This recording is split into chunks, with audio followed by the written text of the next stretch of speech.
করলেন, বঞ্চনা তপ্ত আছেই, পাল্টা দিলীপ ঘোষকেও আক্রমণ করলেন। দেখুন। আপনারা বুকে হাত দিয়ে বলুন তো 2019 সালে আপনারা নিজের বাড়ির অধিকারকে সামনে রেখে ভোট দিয়েছিলেন? মেদিনীপুরের মানুষ ভোট দিয়েছিল কি? রাম মন্দিরকে সামনে রেখে। আজকে ভারতবর্ষে রাম মন্দির হয়েছে 3000 কোটি টাকা খরচা করে, গরিব মানুষের মাথার উপর ছাদ হয়নি। 7 দফায় লোকসভা ভোট বাংলায়।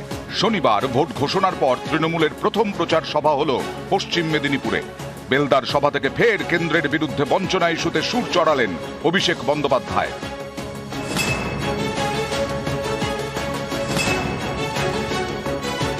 অমিত শাহ বলেছিল যে বাড়ির টাকা পাঠিয়েছি, আর আমি এই মঞ্চ থেকে চ্যালেঞ্জ করছি যে শ্বেতপত্র যদি প্রকাশ করতে পারে যে বাংলায় হেরে যাওয়ার পর 3 বছরে 10 পয়সা দিয়েছে, আমি রাজনীতির আঙিনায় পা রাখবো না।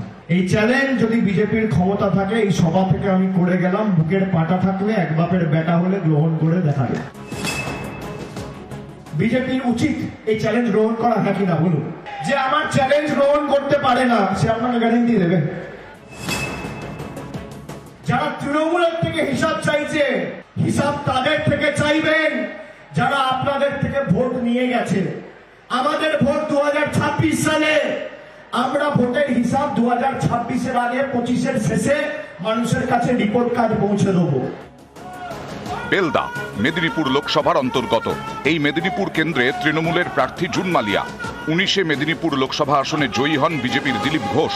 মেদিনীপুর আসনে এবারও দিলীপ ঘোষকেই প্রার্থী করতে পারে বিজেপি। এদিন বেলদার সভা থেকে দিলীপ ঘোষকে তীব্র আক্রমণ করলেন অভিষেক। 5 বছর দিলীপ ঘোষ কি পরিষেবা দিয়েছে আপনারা দেখেছেন। সকালবেলা কলকাতায় গিয়ে খালি ইকো পার্কে মর্নিং ওয়াক করেছে। আমি নারায়ণগড়ের মায়েদের বোনেদের সবাইকে বলবো যে মর্নিং ওয়াক করা দাদা পার্কে থাক, আর বাংলার মেয়ে দিল্লি যাক। তৃণমূল তো প্রার্থী তালিকা ঘোষণা করে দিয়েছে 10 তারিখ, বিজেপি এখনো ঘোষণা করতে পারেনি। তার কারণ অপেক্ষা করছে তৃণমূল থেকে যে উচ্ছিষ্টগুলো বেরোবে তাদেরকে মাথায় নিয়ে প্রার্থী করবে। কবে একটা বেরোবে আর কবে একটাকে তুলে প্রার্থী পদ দেবে। আমরা ত্যাগ করছি, ওরা গ্রহণ করছে। আমরা বর্জন করছি, ওরা গ্রহণ করছে। নিউজ 18 বাংলা।